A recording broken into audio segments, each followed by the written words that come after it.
Hello, welcome. Hello. To Socraticsisters podcast. Welcome back.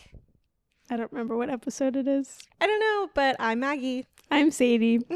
We're finally at the point where we're not going to know what episode it is anymore unless we like nine. It's 9. I was going to say 7. Happy 9th week. Happy 9th. We're 9 years old. 9 weeks old. I'm 9 years old. It's 4 years old. I know. Okay. But we're 9. You're the youngest person ever. It's not that funny. It's so funny. I love that sound so much. Okay, so we had a super fun weekend. Yeah. Last really weekend. Fun. Last weekend, yes. Yeah, we took a weekend off. Yeah. So we could focus on showering Maggie with love and appreciation. For my bachelorette, it was super fun. We went to the beach. It was honestly perfect. I liked it a lot. I liked it a lot. Your maid of honor did a really good job of planning everything. Yeah, it was really It fun. was super fun. It was cutesy. We stayed in like a nice little cabin right on the lake. Cute. It was like at the beach, but also at a lake. Yeah, it's like a tiny lake that's really cool near the beach. Mm-hmm. So we like walked to the beach at one point. I liked that we were walking everywhere. Me too. It was really nice to be so close to everything. Yeah. We like walked to dinner. We walked to like a coffee stand. It was great. Got a dirty Dr. Pepper. It was amazing. Course. Like literally amazing. Of course. You go to a coffee stand and you get Dr. Pepper. Yeah. If they have it, I'm going to get it. Which we also bought Dr. Pepper for you for the trip. But we didn't have any creamer or syrups. We probably had syrups. Yeah. But that place did. So I was like, hell yeah. And then they had really good. Everyone there was so nice. So nice. All of like the old ladies running all the shops and stuff were so sweet. I love a little coast town of a bunch of old people. They're so cute. The one thing that did happen, and I posted about it today. I don't know if you saw that. I didn't. But so we were walking. I think Katie had actually just left to pick up you guys. Mm-hmm. So I don't know if you guys were there when it happened. And so we were walking back to the car. It was me, my maid of honor, and then another one. Mm-hmm. There were 3 of us, and we had just eaten lunch really fast. And there was this car, and this woman in the car was like, "Oh my gosh, congratulations!" Because I had all my bride stuff on and everything. You couldn't miss her. I was like, "Oh my gosh, thank you!" And then they drove past, and on the back of their car said MAGA, and I was like, "Oh no." Devastating. If it's not obvious, we are not MAGA. Oh my god. If there was any we will never be thought of that. Jesus Christ. We never have, we will never be. Oh my god. And I was like, oh thanks. Bye. Yeah. But Oregon, like, surprisingly, even though we are always blue, surprisingly there's a lot of MAGA heads here. Mm-hmm. There is, which unfortunate. Yeah, I mean, Oregon's so white. It's it does very make white. sense. So very white, but there are certain parts that aren't. But that's also like it does surprise me. Not necessarily good. That's like a product of redlining and stuff like that. Mm-hmm. So it's a whole thing. It's a whole thing. Yeah, we won't get into all of that. Anyway, our weekend was really fun. And got yelled at by a MAGA in a good way, but it was terrible. So unfortunate when you like have a really positive interaction with like a sweet old person, and then you're like, oh, they weren't even an old person. Oh, it was like a middle-aged woman, and I was like, oh thanks. And then I saw their windows, and I was like, oh, cool, great, love that. And then I immediately was like, oh, okay, bye. Or I hate when I'm like, ooh, I really like that car, is like cute, and like the person driving's kind of cute, and then they speed up ahead of me, and I'm like, oh, I see whatever bumper stickers they have. I'm like, oh, because people here like to let you know where they are. Let you know, yeah. They let everyone know who's driving behind them, how they feel about politics, which is like a really. Honestly, I would never do that. No. Because I'm scared of being a target. Oh, for sure. So I think... I never even had, like, a sorority sticker on my car when I was in a sorority. Because I was like, oh, I'm gonna be targeted somehow. And it also like gives people information about you. Exactly. I honestly think that bumper stickers, unless they're like a funny, goofy little thing, I think they're a really bad idea. No, if they like the have your school ones. on it, if they have your family on like them, the little family stick figures, and, like, they know how many kids you have. Dangerous. They know. Yeah, no, it's so dangerous. I do agree with the baby on board though, because that's for like that's fine for emergency. Sure, that's to like emergency people know.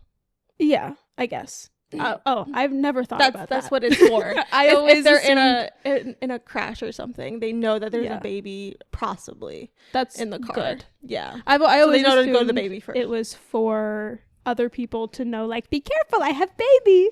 No, I mean maybe people think it's that, and they're like, "Hi, a baby, haha," but it's for emergency services. That makes a lot more sense, actually. Oh my God, should we talk about the tarot experience that we had? Yeah, that was so fun. Okay, so during our weekend, our bachelorette camp weekend, we made a bonfire and made s'mores and stuff. It was super cute. And the place that we stayed had like a really nice like fire pit built in on the beach. Cute. It was so cute. And we sat up there and I was like, maybe I'll like bring out my tarot cards. We're all like, hell yeah. And everyone was like some people were like really into it. Some of them were like, okay, I guess. Like you were like not. Well, I know, like, whatever. I know what it is. You were also like a little drunk and like tired. So it was. We had the fire. I was like, it was our last night and it was really late. So we were like, I guess we'll do a fire. We're all really tired, but we need to use it at some point. So we need to use the wood. Yeah. So we made a fire and we sat around and I like shuffled my cards all like dramatically. Mm-hmm. I haven't like read tarot for anybody in a really, really long time, like other than my boyfriend. And so it was really, really fun, but also I had kind of no idea what I was talking about. Was it kind of like a lot of pressure? A little bit, but it was like more so I'm just trying to like translate like what they mean. I'm not claiming to like know anything. I'm just reading my little book of what they mean and then I'm translating it into like how it might apply to your life or whatever, you know? But it was super fun and we had some really like crazy coincidence polls happening. Yeah, it was insane. Do you want to explain it? Your maid of honor, she was like not into it at all. She was like really mad at the cards actually, but she picked something. I think it was the Chariot. I think. And then I read it out to her and she was like, I don't like that. And I was like, well, too damn bad. And she was like, can I pick another one? And I was like, I mean, I guess, but it might be pretty similar. Or like, what if you got it again? That would be crazy. Yeah, we were like joking. Yeah. Like, oh my God. And then she got another one, which I don't remember which one it was, but it was like pretty much exactly the same meaning. Yeah. And I was like, that's crazy. We were like, no, do it again. And then someone else took another turn and then she was like, I'm going to pull another one. She was like so mad. She was like, I don't want this. She's like, these stupid ass cards telling me to girl boss and like pick myself up by my bootstraps. I'm not taking it. She's like, I'm tired of being a girl boss, okay? She was so mad. And I was like, okay, you can pick another one. And she picked the same card that she picked the first time. I was like, we were like, no fucking way. I was like, I'm sorry, but I think that's all you're going to get tonight. Yeah, that was really funny. And then like another one of your friends who's been like trying for a baby got one that's like specifically about fertility. It was so crazy. That was like really sweet though. Yeah, and I really hope that works out for them. I know, me too. They've been trying for a long because she's time. like she's the sweetest person in the world. She's so freaking sweet. And then your husband's sister who was with us, she pulled one that she was like, okay, yeah, whatever. And then once everyone started pulling seconds, then she was like, get me in there again. And she's like, wait, I didn't know I could do that. Literally the whole time I was just like shuffling cards for people and reading out the meanings. And like Maggie had to make me my s'mores because I didn't have any time. S'more break. I took s'more breaks. People were sitting on the stump next to me and I was just shuffling. It was the tarot stump is what we called it. The tarot stump. Sit down on the tarot stump. Get your fortune read. Oh my God. And, so fun. oh my God, it was so cute. But she pulled for her second one, she pulled the same card that your My maid of honor picked the Yeah. first time. And then she picked another one, and it was the second card that your maid of honor picked. Like, literally the same 2 cards in the same order. Yeah. So It was insane. bizarre. Which almost never happens because there's so many cards to There's pick so from, many cards. There's so many of them. There's like 50 something. Oh my god. And No. And then the fact that they both got that. And she was totally okay with it. My maid of honor was like, fuck no. And then but also, like, it made total sense to me because they are like in similar positions in their lives. And so I was like, this is so crazy. And then I pulled one for myself. I don't even remember what it was, but everyone was like not paying attention anymore. And I was like, yeah, I guess. I couldn't even like think about how it wasn't that crazy. Oh, okay. Yeah. It wasn't that's anything. good. Maybe the cards were tired at that point. They were like, Probably stop asking us questions. Bitches. But like something in the air at Oh that my lake. God. Crazy. Someone was pulling those for us or something. Yeah, it was fun. It was really fun. I don't remember what you had. Dude, I don't even know. But yeah, I did the same similar thing where I was like, I don't like this one. Did you get the same one twice? Or Yeah. you did? Mm-hmm.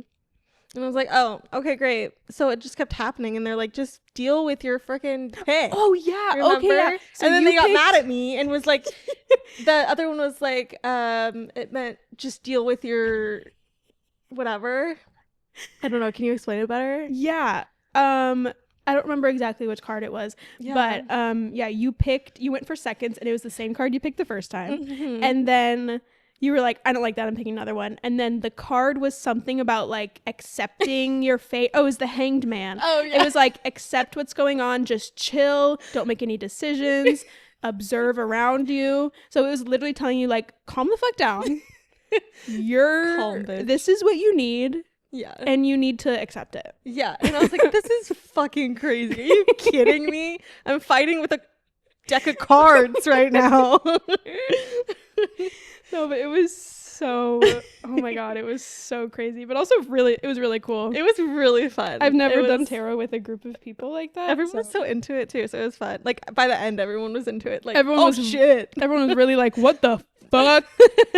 Oh my God. So it was really fun. And then we went home and I was so tired that we didn't record. So Yeah. I mean, I was not planning to record No, anyways me that neither. weekend. I also wasn't ready. I wrote this last night. Oh, so. okay, cool. I did the same thing where I was gonna do that topic that I avoided last time. I saw you move that weeks in advance, like weeks forward, I think. Yeah. Or maybe that was just something similar. Yeah, so I like pushed it a little bit and I chose something else today. Cool. Okay. Do whatever you want, girl. Yeah, I can do whatever I want, girl. They won't even know. If we don't tell them, like, oh, we were going to do something, they really won't won't know. You guys don't know anything. You don't know our Google Sheets. Let's get into it. Woo! So today I am talking about the trolley problem. Oh, okay. Classic. It's a classic. Yeah. I would say this is probably like the most popular philosophical thought experiment. Absolutely. I would agree with that. Yeah, the ship of Theseus is a popular one, but really like you would have had to learn about philosophy to learn about it. Okay, so yeah, the trolley problem is like pretty classic. Yes. And it's even like kind of part of pop culture at this point. Like it's become a meme. It's become like it's mentioned a lot in like shows or whatever. Okay. I think that was actually the very first like philosophical thing that I ever heard about. So here's the basic dilemma of the trolley problem, if you don't know it already. So you imagine that there's a train, or a trolley, if you will, heading down a track that has 5 people tied to it. They cannot escape in any way. how did they get there? I don't know. Stupidity, probably. They're like, this looks fun. Yeah. Okay. Thrill seekers, who knows? Okay. They will die if nothing intervenes with the situation. Valid. So you notice that there is a lever next to you that would switch the train to a different track, but that track has a person tied to it, but only one person. So do you do nothing, resulting in the 5 people dying, or do you switch the track and kill the one person that's on the other track? Okay, my initial answer would be the 5 of them did that together. They got there together. I feel like the one person, maybe the 5 people put him on there. And they're like, you know what? We'll see what this does. And so that's not his fault. So the 5 people for sure. You would kill the 5 people? Yes. Really? Yes. Oh my god. For the greater good. Is that the greater good? You're assuming. I'm assuming a lot. So, okay, you're actually give me a situation. You're actually in the situation. Yes. You're imagining it. Yes. You don't know anything about these people. Okay, if I don't know anything about them, no, you don't. Then know why anything am I about near them. train tracks? It doesn't matter. You're not even like choosing to do that because you're like, I don't want the responsibility of pulling the lever. You're just like, yeah, they probably deserve it more. They're in group mentality. They should know better. Crazy. Well, okay, what if someone put them there? All at once? Yeah. That's like an institution type of force. Bitch, what are you talking I am about? going to challenge you on this one today. Oh my god. It's going to be difficult.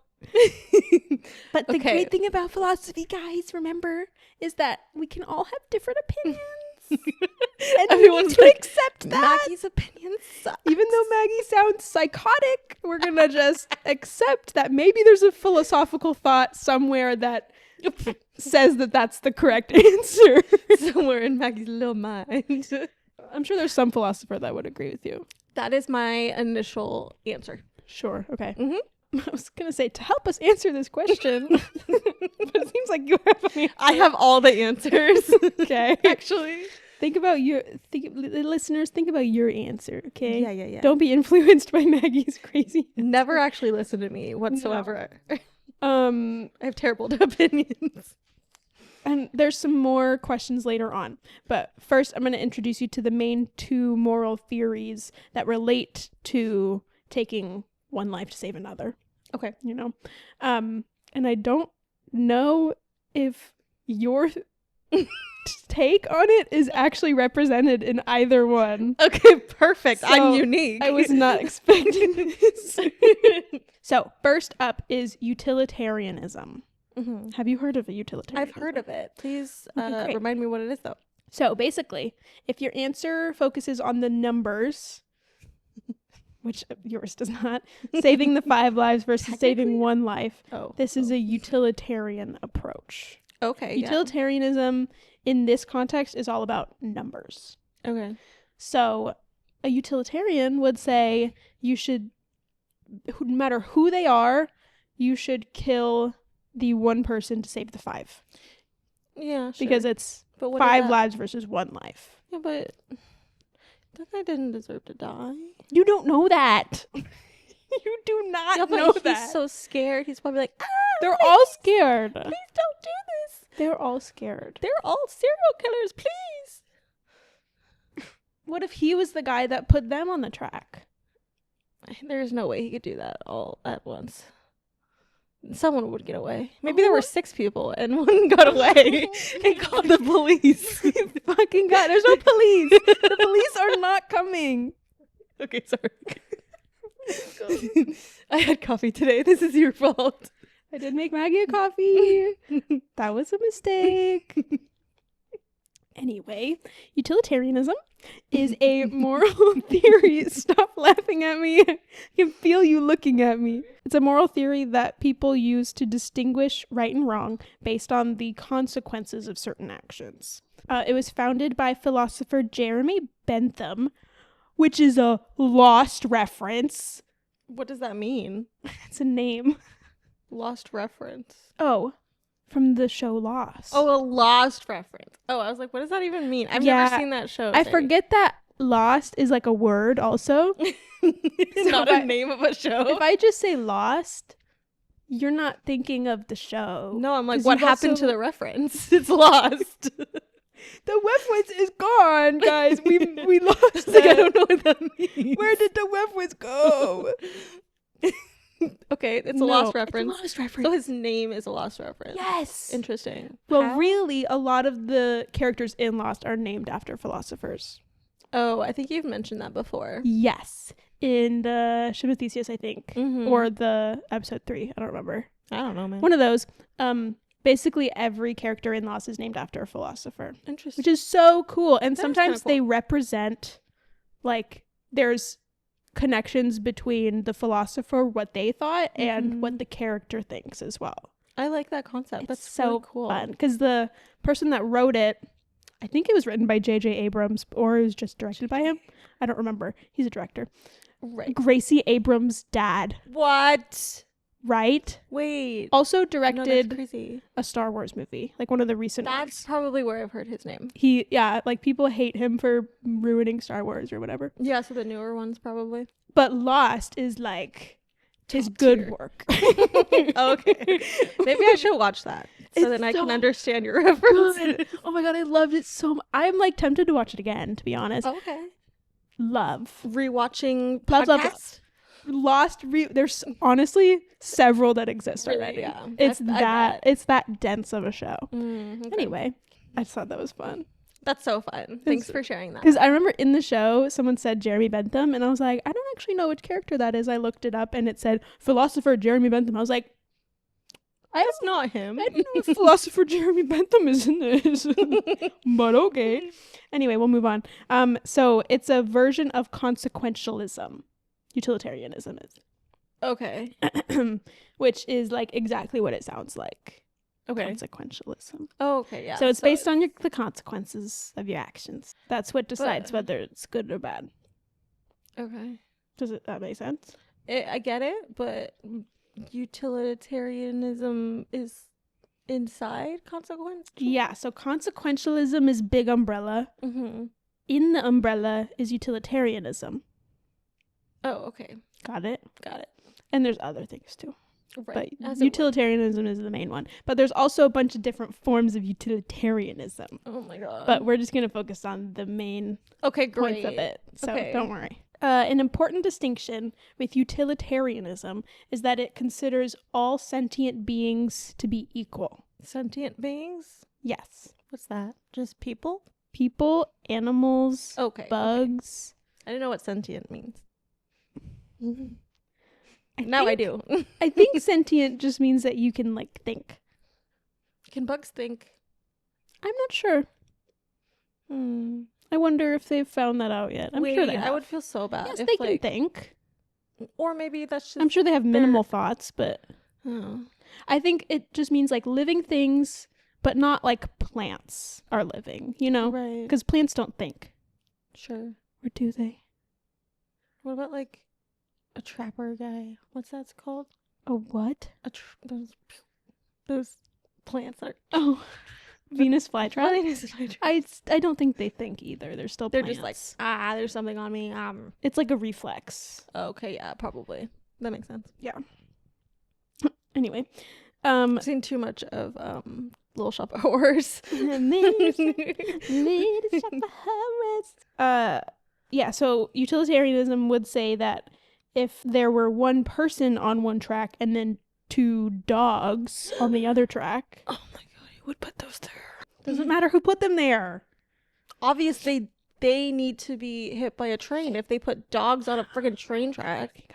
It's not So fair. It would say that you should sacrifice the human life to save two dogs' lives. 100%. Not because they're dogs, because not they're because dogs. of who put them there, but because it's two lives versus one life. No, I think it's literally because they're dogs. Why No, would you? I just made that up. Oh. So I know it's not know. because they're dogs because I made that up. I said dogs.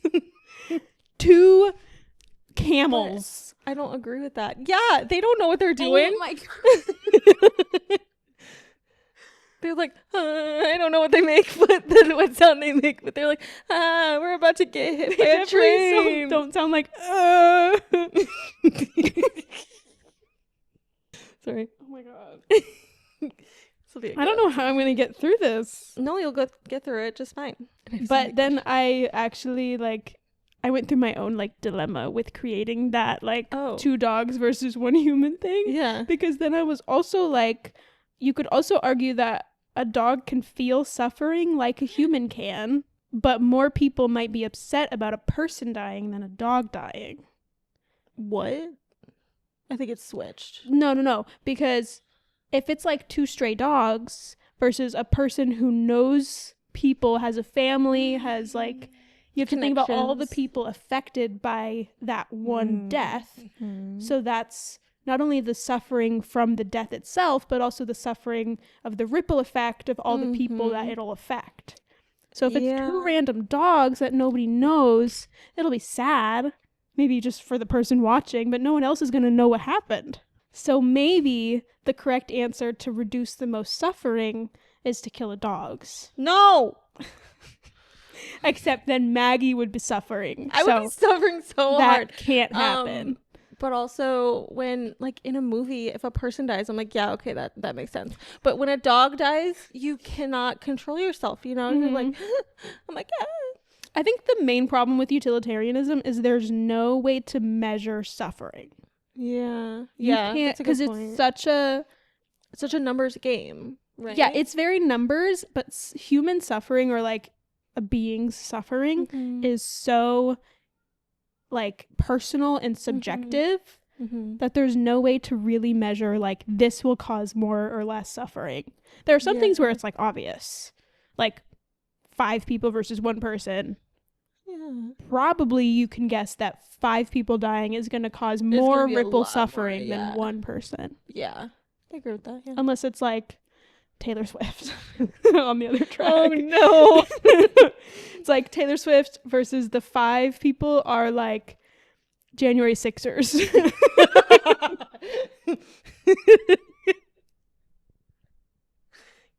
I don't know what it's the first like total opposite bad side. group that I thought of. I mean, it was a very 5 Hitlers. Oh, perfect. Versus 1 Taylor Swift. Sorry, Taylor. That's why I need the context. Yes, I will hit 5 then Hitlers. You'll hit the 5 Hitlers. Yes, 100%. Absolutely. But when you're in the moment, you don't have the ability to be like, who are they? To be like, hey, quick check. I feel like I could. Who are you? What's your occupation? How many people do you know that will be sad if you die? I think you underestimate the way I know that Hitler looks. If I see Hitler, I'll know it's Hitler. But okay, maybe not like 5 clones of Hitler, but like 5 people that think the same way that he did. But you can't tell. Okay. You just can't Nazis tell. In general. Sure, yeah. You can't tell that. I could tell a Nazi. They're really ugly. Okay, so the ugliest people are Nazis. Okay, so if the side with the 5 people has a net more ugliness than the 1 person on the other track. But then I don't trust the person by themselves, because if they're really hot, what do they have to hide? Sure. You know what I mean? Totally. Oh my god. I thrive on upsetting you. Oh, also important about utilitarianism. My enemy, my one-sided beef, David Hume. Not David Hume again. Oh yeah. Because of the frickin' boat shit. Right? He was. I don't even remember why. That was the identity theories of identity. Oh. I don't think his theory of identity really had much to do with his utilitarian. He came up with bundle theory, I think. Oh, okay, yeah. But that's not very. It doesn't really relate to utilitarianism, as far as I know, because it has nothing to do with suffering or minimizing suffering. Yeah. But yeah, I just don't like him. Yeah, fuck that guy. And like, I don't have a reason. I just don't like him. Sometimes you just want to punch someone in the face, and that's okay. Yeah, he had a punchable face. It's not like you will, but like, he's long dead. If you so want okay. to. If you had the choice to go back in time and hit and slap David Hume across the face, what would you do? Like, I only have the chance to slap him, or I could choose someone else. I don't know. Is it just like, if it was just like you can slap him or do nothing, then okay, yeah, wait, I would. Okay. Here's a would you rather. Would you rather go back in time and slap David Hume across the face, and he just Probably. knows who you are until he dies. And he's like, oh my God, this bitch. Do you think that would change his views? Maybe. Maybe, yeah. But then it was probably in that time where he's like, women suck, and so he would probably just still hate women, you know what I mean? Yeah. I'm sure he hated women. Or He probably would have had me like burned at the stake. 100%. I think I'm mixing up my eras there. Probably. But it's okay. But would you want to go back in time to stop the Kennedy assassination? Oh my God. You only have one chance to change history. Okay. No matter how I think about the Kennedy assassination, Yeah. I think it has shaped things, Yep. too many things in our present day. 100%. For it would me change to, a lot. It would change too much. Uh-huh. Me slapping David Hume wouldn't really change much. Probably not. Like you just show up, you slap him, and then you disappear. Quest fulfilled. He's like, what the fuck just happened? Like, I've seen a ghost, and they're like, okay. Yeah, you would probably think know. it was a ghost. Yeah. That's hilarious. Okay. That'd be really funny. Thank you for that answer. Okay, TikTok. Okay, TikTok clip. Okay, found my TikTok clip for the week. Okay, now deontology. Deontology? Deontology. Okay, what's that? It's the opposite, basically. So it's like the other main argument in the trolley problem. Okay. So deontology is also very simplified, and it's really inflexible. So it doesn't really consider any context to any situation. It's just like, these are the rules that you live by. Okay. Like laws or something? Basically. Kind of? It's also called duty or obligation-based ethics. And it argues that a person's intentions are what make an action right or wrong. Just like utilitarianism, it's also very broad and has like different branches of it. From philosopher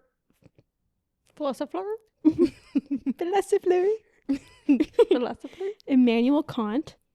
You've heard of him, right? Manual cunt? Immanuel Kant.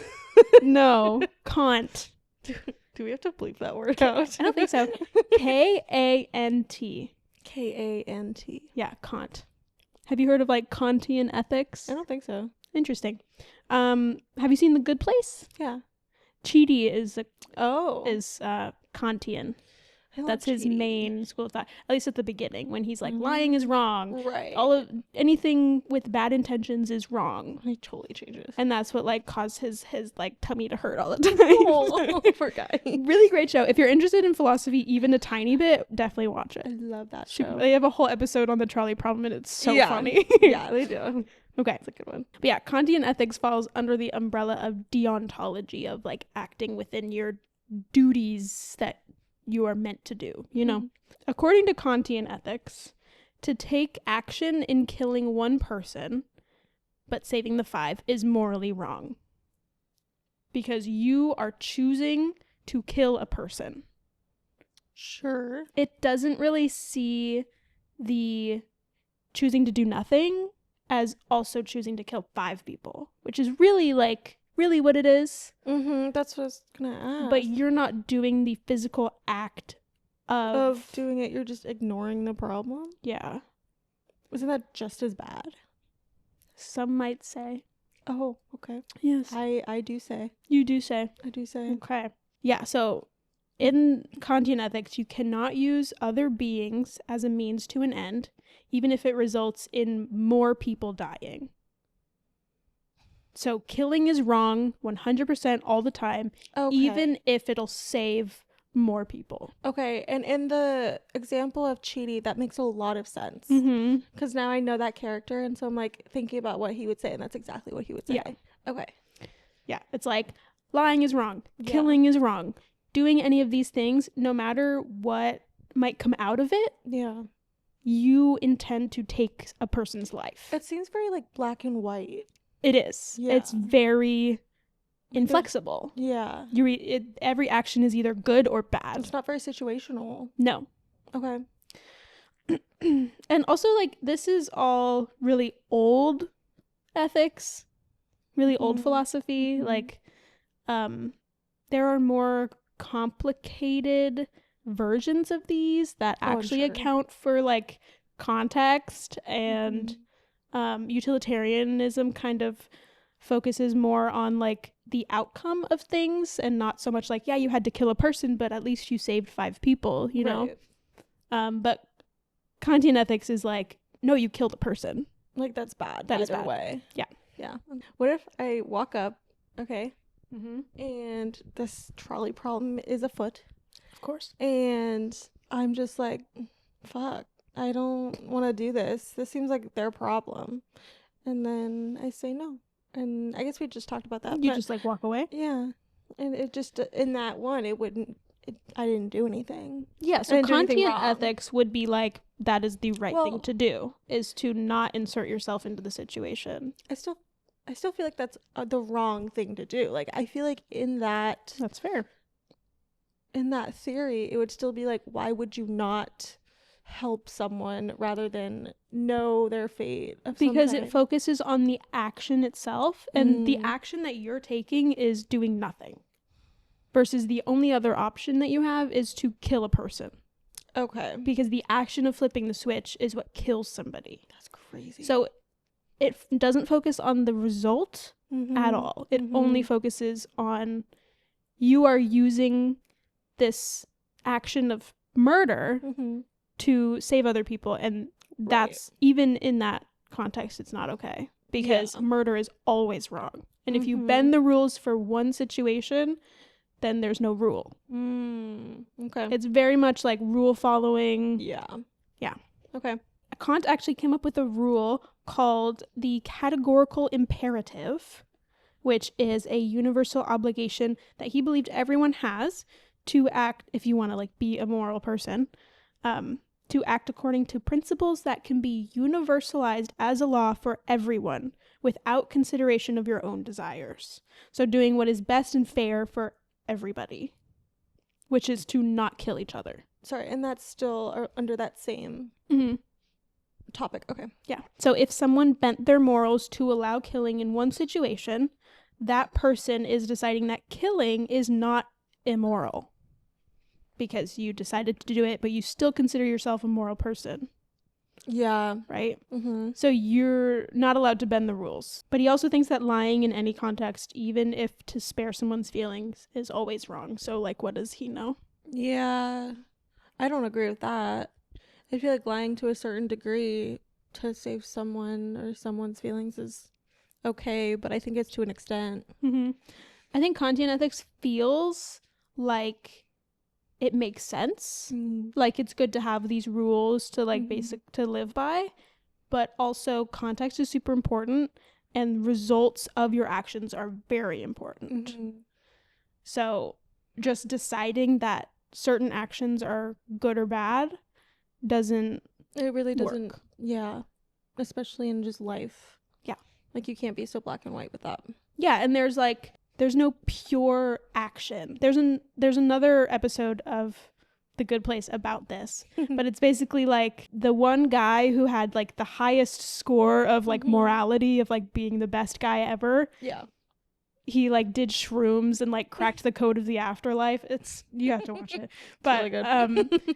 they go to visit him, and his life is so terrible. Yeah. Because he is living to maximize his moral points and not to live his life, to really be good for himself. Yeah, so his life sucks. He's a pushover because saying no to anyone is bad. He doesn't lie to anybody, so he doesn't have any friends because they all hate him. It's just like, even if you act this way and with all these rules and you really think that you're being a good person, you don't always have to be the best person to, like, live your life to the fullest. Yeah. Basically. Yeah. And then he was so focused on getting into the good place that his life just sucked. And it was like, he wasn't living for his life. He was living for his afterlife. Yeah. Which is crazy. And I think, you know, there's something to say about people living for their afterlife. Sorry, for their afterlife.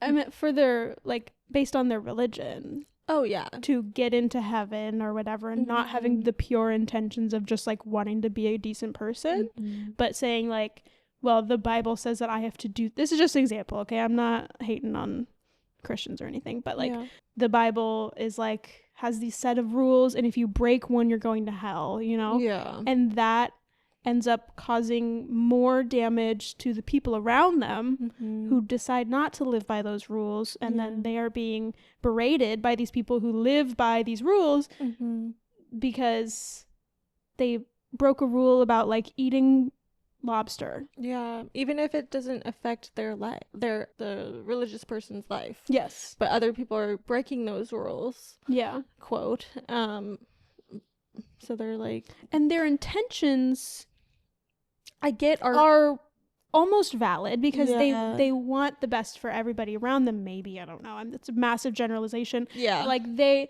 think they have cracked the code. Yes. And they want to spread that to everybody else so that more people, and they probably see that as like getting some more points with God. And like helping others find that. Exactly. Yeah. There's a lot of ties of religion and philosophy. They really go hand in hand. Yeah. It's really interesting because a lot of the time I do end up thinking about something in Christianity or something. I don't know everything about a religion, but when you're talking about some of this stuff, I'm like, interesting. That does kind of line up with a lot of religion and values from religion. Especially moral philosophy. Like, really, the Bible and like other religious texts are really meant to be like, this is how you're supposed to live your life. Like, it's, some religions don't take it that way, but some really, really take it that way. Yeah. And I think it's important to consider all of the different views of morality. Absolutely. But for the sake of the trolley problem, we're really just talking about secular ethics of just like, we're not really talking about what God wants. We're talking about what makes a decent person. Sure. Yeah. I guess a lot of people, though, still going on the religion part would be like, oh, it's God's plan for someone to, whatever happens, it's God's plan or something. So it's God's plan that the 5 people are already on the track to be killed. Yeah, and if you changed it, then that's not you're interfering with you're interfering. Fate. Interesting. Something like that. Yeah, that's a theory. Yeah. That exists. I'm sure someone holds that idea. Okay. I have some other, like, some expansions on the trolley problem. Love that. Okay. So, what about the situation where you are the driver of the train? I just always think of The Good Place. As you're the driver of the trolley. You are the driver of the train. You can switch. You can't stop the train, but you can switch the tracks from inside the train. So do you choose to switch the track once you see that there's 5 people versus 1 person? Yeah, I would. Yeah. Yeah. Yeah, me too. It's because to me that is pretty much the same as pulling the switch from not in the train. Yeah, I mean, if there's nothing you can do, a lot of the time in real life, people are on tracks and you can't stop the train. No, they go fast as fuck. I don't think people realize that. You can't stop a freaking train. Heavy. Yeah, and they take forever to stop, and so you kind of just have to go, like, try on your best for the horn, and if they're tied down and they're like unconscious or whatever. Yeah, there's no way. Yeah. No. Okay. This one's like kind of like makes me feel gross. Okay. But I'm just gonna like say it how it's officially talked about. Okay. So as before, there is a trolley coming down the track towards 5 people. You are on a bridge over the track. So you're not down on the ground. There's no lever. It's just one track. So you'll see it, but you can't do anything about it. Right. Okay. But there is a man next to you who is heavy enough to stop the train if he got in front of it. What? So before it reaches either the 5 people or the... Interesting. You're in between the train and the 5 people. Right. Okay. Bridge. So you can push this guy off the Same bridge. Fucking thing. Pretty much. You can push this guy off the bridge and it can stop the train and save the 5. Would he still die? He would die. Oh, that's interesting. Mm-hmm. That's interference still. Most of the time. Unless the guy fucking sucks. I don't think I'd do it. So a lot of people struggle with this one compared to the first question because like pulling the lever is just pulling the lever. Right. You're not going up to the person tied down and like stabbing him. Actually sacrificing this man. You are taking the action of physically pushing him to his death, his certain death. So usually there's some more like people are not willing to go that far on your end. Yeah. Yes. Even though in the first one, the fault is still yours. Yeah. You're just using the train as a weapon instead of a person pushing someone off a ledge. That's so fucking crazy. It reminds me of that like recent thing. I don't know if you saw this video going around, but there's this girl and her friend and they were cliff jumping and her friend just pushes her off because she wasn't ready to go yet, and the girl literally got like 2 days in jail because her friend was in the hospital for 2 days, and so they're like, fair punishment, you're 2 days, whatever. And I was like, that's not fair at all. 2 days like that person is, first of all, that person is not her friend. Being like, just fucking go. You could have killed them. Exactly, because she was like frailing and everything, falling, and she had to go to the hospital because she wasn't ready for the impact of the water. Yeah. And that's I can't. She also like she could have drowned if she wasn't ready. She like that's fucking ridiculous. Yeah, it was crazy. Yeah, but I mean, there's no train. No train, but like she's still pushing. Yeah, that's crazy. Okay. So even though it's mathematically the same, killing this one dude to save the 5 feels worse than just pulling the lever. It really does. It feels a lot worse. Yeah.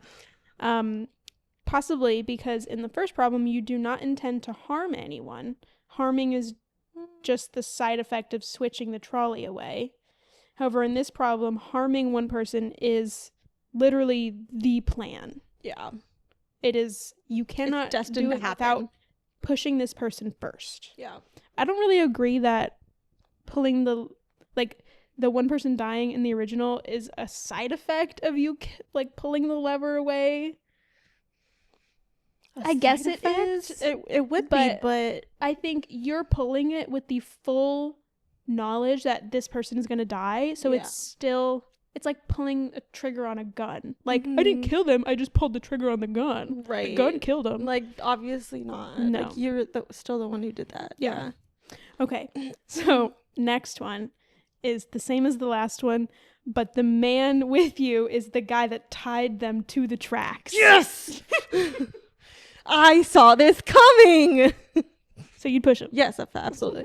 So sacrifice, bitch. If he deserves it, he deserves then it. you'll kill him. Yeah, equal punishment. Sure. I have nothing else to say about that. But think about the legality of that after the fact. Why? Because he's dead. Who's gonna tell him? Huh? Who's gonna tell him I did it? I guess the people tied would be like, yeah, that dude who died is the one that tied us up. Be like, oh, you know what? Yeah, absolutely. There we go. Put him off the ledge. Yeah, I have nothing else to say about that one. That one's pretty straightforward. Yeah, it feels less bad because it's retribution, even though like the action and the result is exactly the same. Yeah. You just have more context. It wasn't just a tourist walking by. No. It was the bad guy. Yes. You know, so it's, the decisions become easier the more context there is. But they can also become more complicated. Yeah. Okay. So the next one, the lever derails the train instead of switching the tracks. So you pull the lever, there's only one track still with the 5 people. Pull the lever, the train derails off somewhere. But you don't know where? It goes into a neighborhood and kills one random dude laying out in his yard. Oh no! That's so bad. Poor guy was just trying to get suntan. He's literally in his hammock, suntanning. No, drinking a beer. I can't. If I know that's gonna happen, I can't do that. He's just living his life. Yeah, like mathematically it is the exact same, but he's just chilling. He's nowhere near the tracks. He's not in danger. He's having a good day off. He's just chilling. He didn't tie himself to tracks. Like, what the fuck did these other guys do? Sounds like a them problem, to be honest. Maybe they needed some psychological help. Something happened there. I don't know. Okay, last one. God, poor guy. It's probably Jeff. Just trying to relax. No, he retired. He retired, and he just wants to be in his hammock. He retired. His beard is super long. He's just like a beer, swinging in his hammock, and a train runs him over in his yard. That's crazy. He's like, there's not even a railroad near my house. What's happening? The closest railroad is 5 miles away. Where'd this goddamn train come from? And then he dies. And then he died. He's saying that as it's coming to him. And then he's like, I'm not gonna move. But like, what the hell? Yeah, you could just get up. I think he's supposed to be sleeping. Okay. So that's why he's not able to move. But then it wouldn't be like, bang, bang, you know. Right. No, he's out cold. So he's dead? He had a wild night last night. Too many beers. Yeah. Okay, that's fair. Okay, so the last one. We've all been there. You are a doctor. You're not in a train track. I should not be a doctor. There's no train track. You're a doctor. Oh. You have 5 patients that need vital organ transplants or they will die. Mm-hmm. But there aren't any available.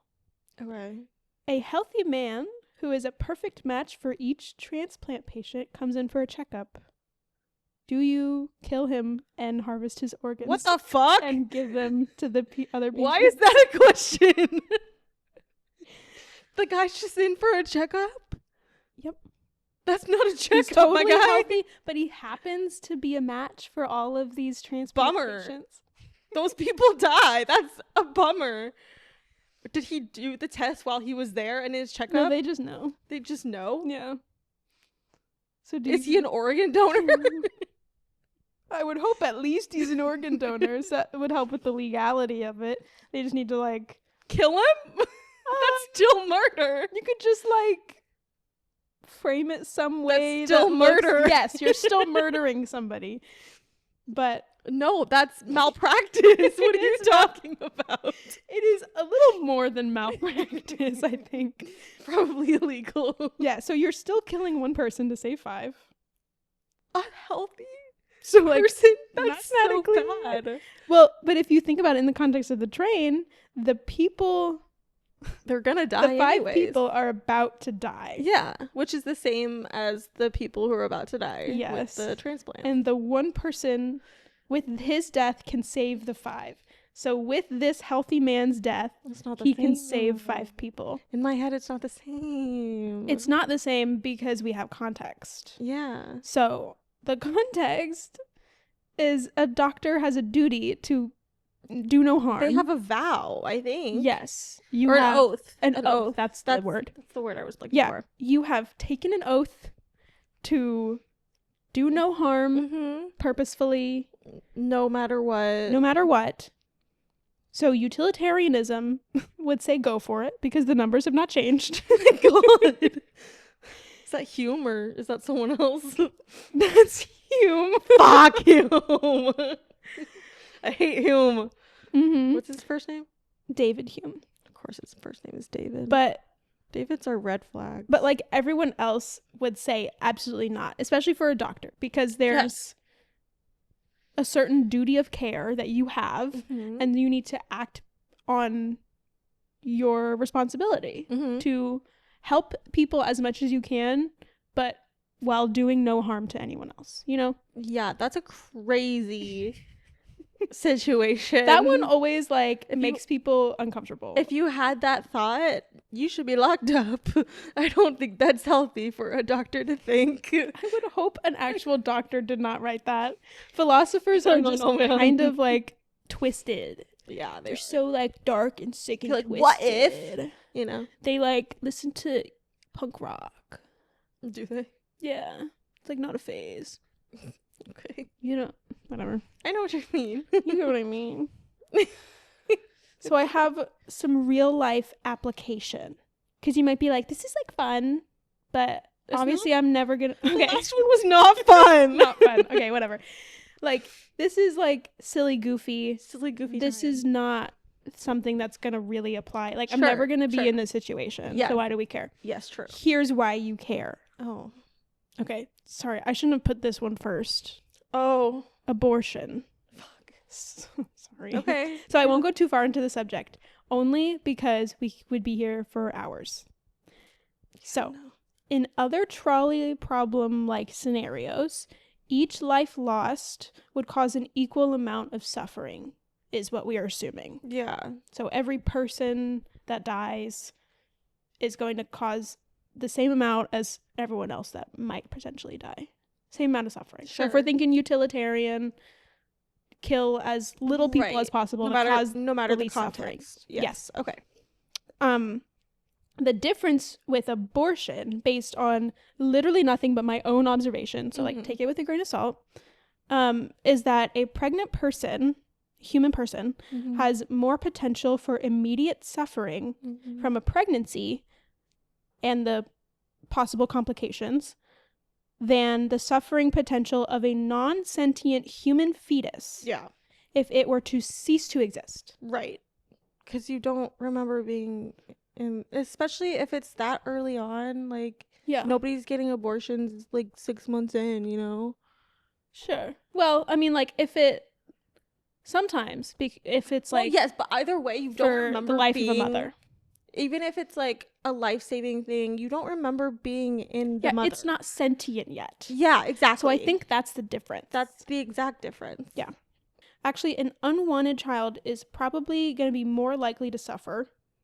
Not saying every time, but obviously if every baby was born on purpose, they would be born into more ideal circumstances than unwanted children. Yes.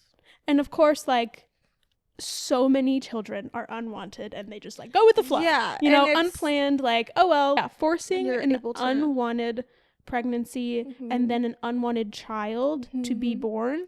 It's more likely is more potential to cause suffering in the child than it would if it just disappeared when it was when it was a fetus. Yeah, and because that could shape them forever.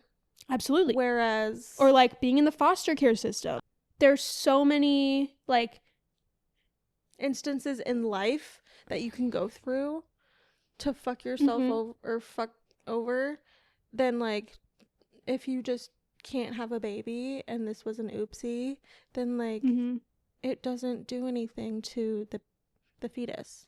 So even a utilitarian perspective, which would see the woman and the fetus as equally valuable lives. So even if, which I don't believe that. Even if I did believe that it is a pure human life that has just as much value as the human mother does, utilitarians would still be for abortion for an unwanted pregnancy, or in the case of the mother's life being in danger. Yeah, because they would care about the mother just as much as the fetus, or... So they would argue in favor of an abortion if it would cause less suffering in the mother than a pregnancy would. So if you are in a high-risk pregnancy, or you, like, there's some complications with the fetus, it's not going to survive very long outside in the world, like, whatever. There are so many reasons why people get abortions, and it's none of our business. Yeah. But, like, a pregnancy that is unwanted in any way has more potential to cause suffering in the mother that is more powerful than the potential suffering of the child not existing. Yeah. And that's what I'm going to say. I wouldn't be able to repeat that because I was trying to follow along, but I wrote so much, but also like I'm trying to word it in a way that like makes sense. Yeah. And like that's all I'm going to say about it for now, because like I have so much to say personally on the top of abortion. Yeah. Again, we could go hours, but yeah. And the amount of like, okay, one more thing. The amount of people who study ethics but still somehow come to the conclusion that abortion is immoral, even though so many schools of thought say otherwise. That's crazy. But I don't want to just be ranting all day. So. Yeah. Wrap it up. But like I saw a bunch of, I did a little bit of research for that, and I saw a whole Reddit thread. It was years old. It was pretty old. Okay. But it was just like everyone was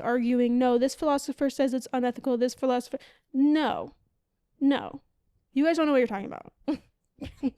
I know what we're talking about. Okay. Listen to me. Anyway, we'll move on. Okay. Another example. Self-driving cars. Oh. This one, Interesting. bear with me. Okay. So the car is the trolley in this situation. Fuck. Okay. So the programming for self-driving car should prioritize the safety of its passengers and the other people on the road, right? Yes. But what should it do in a situation where it has to choose to hit a pedestrian or drive off a cliff with passengers inside? There's no other choice. You're driving down a windy road. Yeah. Something happens where there's like a person in the road. It's a super thin road. You can't get around it. Couldn't you just brake? Honestly, it would probably stop. It would probably just break. Probably just break. But like yourself, dangerously, but like put yourself in the okay, just get into if I'm putting myself into the car's shoes, I am stopping. No, stopping is not an option.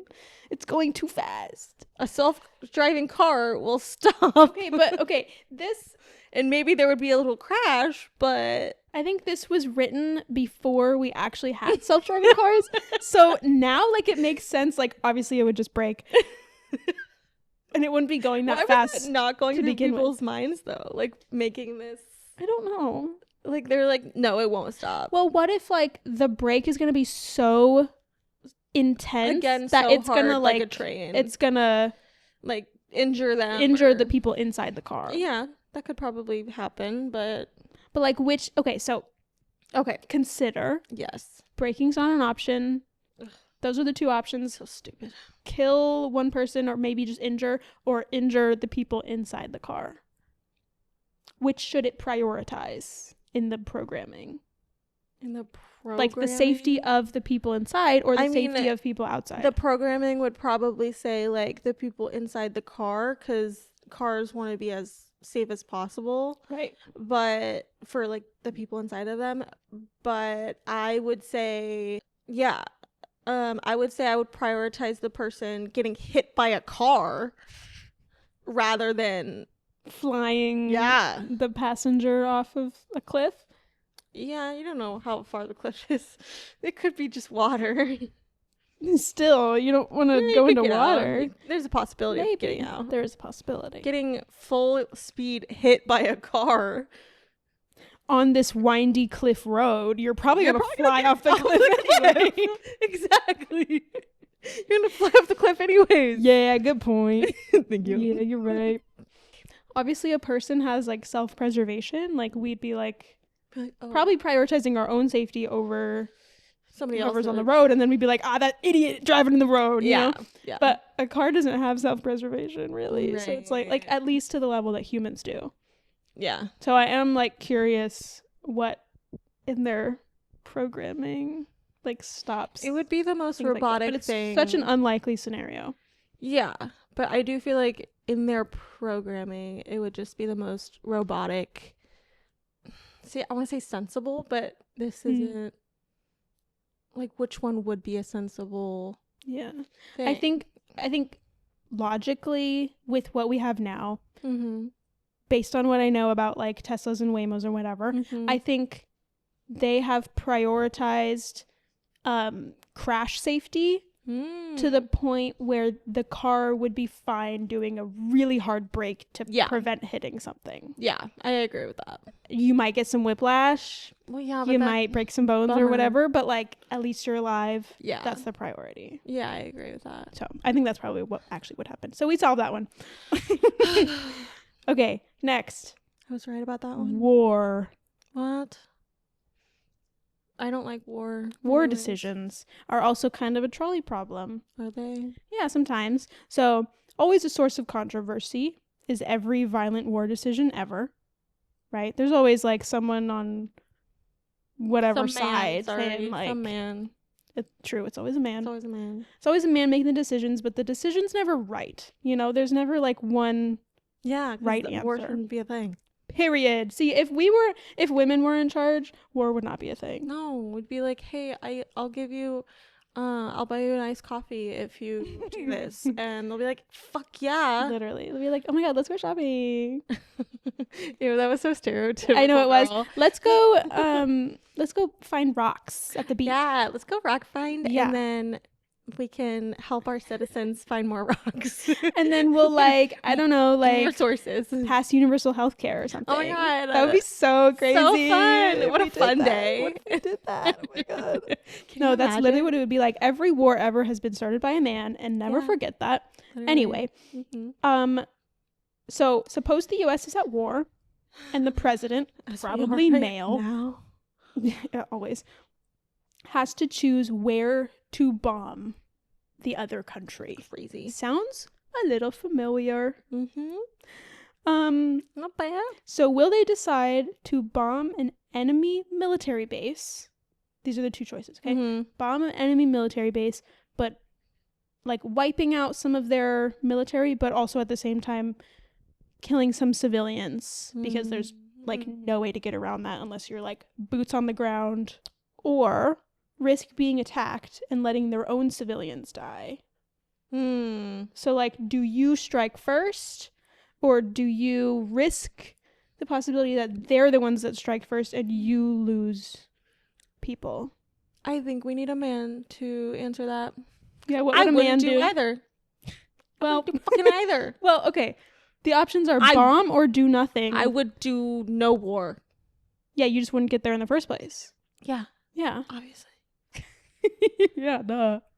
It's that easy, you guys. Guys. Oh my Sorry, God. I legit can't answer that because I don't think I'd make that decision. No, Like, I can't even see myself in that situation. I don't think You know so. what I mean? Like, Yeah. I can't answer that. Most would probably choose to sacrifice some of the enemy's civilians instead of their own. Though. Well, You know? yeah. 'Cause, like, your that's duty- what happens. Yeah. It's again like acting on your duty to Yeah. protect your own country, but also Yeah. like, I don't know. I think it depends on who you are and what country Yeah. you are and what's going on and what For sure. It needs a lot of context. and how certain you are that this is actually going to happen, and you're not just making shit up for decades. Yeah. I'm eyeing the camera right now if you can't see. Anyway. Go over to YouTube to see her eyeing the camera. Ooh. Okay. Lastly, first responders. Oh shit! Yeah. They have to They have to do that every day. Yeah, they have to make decisions like this all the time to prioritize where to use resources. Mm-hmm. So, with limited resources, having to choose who to treat or rescue based on a ton of like codes of ethics and training, I'm sure that I have no idea about. But still, like having to make decisions that may result in saving one life while risking another, or choosing to help one person while sacrificing their resources that could be used to help another person. Mm-hmm. There's always like that opportunity cost of like, if you're using your resources on one thing, that sacrifices your ability to do other things. Yes. So yeah, they're having to make those decisions Mm-hmm. billion times a day. Mm-hmm. Working in an ER, can you imagine? No. Having to like prioritize, like triage, having to literally list out which injuries people are more who is- important than others, and then some people totally skip the triage because they're so absolutely seriously. yeah, if you're having like a Um, heart attack or something like that, you're straight through. Yeah. And I also think that if you come from an ambulance, I could be very wrong about this. If you come straight from an ambulance, you'll be more would than likely imagine. to get checked in first. Or Definitely more something. likely. I'm sure there would still 'Cause- be some sort of like triage system for that. Yeah, probably. I just because they could easily like if it's not that serious, they could fix you like not even in the ambulance, like while you're at home, because Mhm. the ENTs are just coming to you. Yeah, so if they're gonna you know, do the effort of taking you to the hospital, it'll be really maybe. serious. I'm sure they probably triage people in in the ambulance. ambulance, probably, yeah. and kind of decide would make like sense. where the risk is. Yeah, that would make sense. Because Yeah. then a lot of time there's a person with them and they Mhm. could answer questions. But I'm or sure a lot of the something. time when people feel the need to call an ambulance, it's probably pretty bad and Yeah. pretty serious. So Yeah, that's true. yeah, who knows? I could never, Especially do any in job like America that. because it's so expensive. It's like your last resort. Yeah, people refuse like ambulance rides, they're like, nah, I'll take an Uber. Actually, it's cheaper. I'll meet you there though. They're like, okay, you're at the bottom of the list, just so you know. Okay, that's all I have. So like, my gosh, okay, maybe okay. I have a little outro. okay, go. Maybe it's not that difficult. I don't remember what's next. Lots of people argue that the trolley problem and similar dilemmas that have come from it have very clear answers. Okay. I feel like not all of them. Oh, like real life instances always have. No, like the specific, like the list of different scenarios that I went through. Yeah. Some people are like, yeah, obviously don't like kill somebody to harvest their organs. Yes. Obviously don't push someone off of a ledge unless you know they're the killer. Exactly. Obviously, like take action to save more people than less people. Like it feels about right. Yeah. But others have like the complete opposite view of like there is no right answer to any of these, and like maybe there's a secret third option, who knows. Oh my god. But like, the trolley problem is the trolley problem because there are only two options. Yes. So there wouldn't be a secret third option. Just all of the different, it's really just a way to consider your ethics in certain scenarios with added in the same scenario but with added context. Yeah. So it's like, what if this person is related to you? What would you do? Like, what if it's just, where is your line of morality? Who are you willing to sacrifice? And where's the line? Yeah. Basically. Yeah. Absolutely. So it's really not like this is an answer or this is the right answer or whatever. It's more just like telling you about how you think about morality. Yeah. Yeah. What in your mind makes a moral person. And that, I think that's the whole Cheaty situation of like he had to learn to be, like, a little less utilitarian. No, Kantian. Sorry, yes. Kantian. He had to learn to relax a little bit and take context into account. Exactly. Yes. And then as they go context on, is always important. He learns to let go a little. Yeah. Oh my god, such a good show. Highly recommend. Okay, that's all I have. Yay, that was fun. Yeah, it was super fun. I like challenging you. Yeah, that was not so fun. I'm gonna do that from now on. Oh my god. Maybe it made it more interesting though. Yeah. Yeah. I think because it's important to see all sides and challenge you a little bit. So I do agree. I like hearing your thoughts about it. Yeah. And not just like my research, because it's like meant to be discussed. It's meant to be discussed. Yeah. It's meant to be like showing how humans think. Yeah. And you are a human who like thinks a little differently. Who hasn't maybe thought about these before. And so it's like fun to hear your perspective. And it's like on the whim too. It's not like I've been thinking about it all day or something, and so it's all my thoughts coming out. Yeah, I love it. Perfect. It's great. Okay, great. Thanks guys for joining us. Make sure you subscribe or follow, and or leave some comments. Leave some comments, dude. Nobody's leaving comments. It's the same like 3 people, and like love you guys. People, but however, we would love some comments, love some stories sent in. Oh my god, you did get one comment. I think it was on a YouTube short. Oh, okay. And someone was commenting they know nothing about me then. They said that you were fire. I'm fire. You look fire. I hope I look fire. And then I replied to it and said, she's married. Hey, in all caps. They like to compliment. That's okay. And then he was like, that doesn't change how hot she is. Something like that. I was like, okay. Okay, well, that's a little far, but it was fun while it lasted, I guess. Well, thanks for commenting.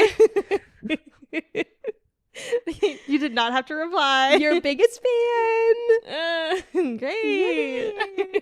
Thanks, guys. No, I'm sure that was just a shorts watcher. It probably was. I was like, totally honest. He doesn't even know me. He doesn't even know who you are. Yeah. He didn't even know your name. Who I am, then you would comment more. Yeah. You know? And send us stories of your personal ghost stories or dreams. And your I want us to collect dreams so that when dreams would be such a fun topic. We will be able to cover and do an episode on dreams and like what they are and all of that kind of good stuff. But you guys need to first send in enough dreams for us to analyze so that we can do that. Yeah. So we can do like a 2-parter of like our research so bad. and then an episode on just your guys' stories and like psychoanalyzing them. Because I think that would be really cool as a 2-parter. Yeah, that would be fun. But we're not going to start on it until we get some dreams. Yeah, we don't have any. So that's not on us. That's on you. And we can share some of our dreams. Mine are fucked up, but that's okay. Yeah, me too. Cool. Share things with us. Share us with other people. Make sure you download the episode before you listen to it. Turn on automatic downloads. That really helps us a lot. Yes. And we'll see you guys next week. Bye. Bye.